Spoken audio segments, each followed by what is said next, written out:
ভোটের দিনক্ষণ ঘোষণা হতেই রাজ্য জুড়ে কড়া নজরদারি শুরু হয়েছে পুলিশ ও গোয়েন্দা বিভাগের।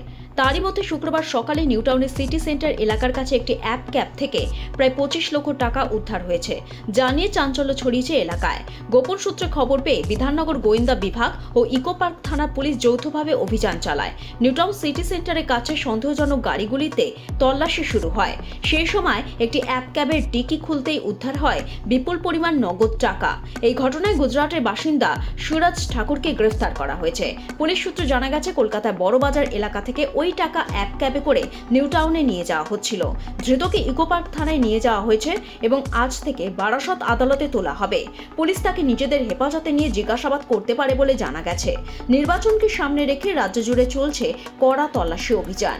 বেআইনি নগদ লেনদেন ও ভোটে প্রভাব ফেলতে পারে এমন কার্যকলাপ রুখতে এই নজরদারি আরও জোরদার করা হয়েছে। ব্যুরো রিপোর্ট, লটারি সংবাদ।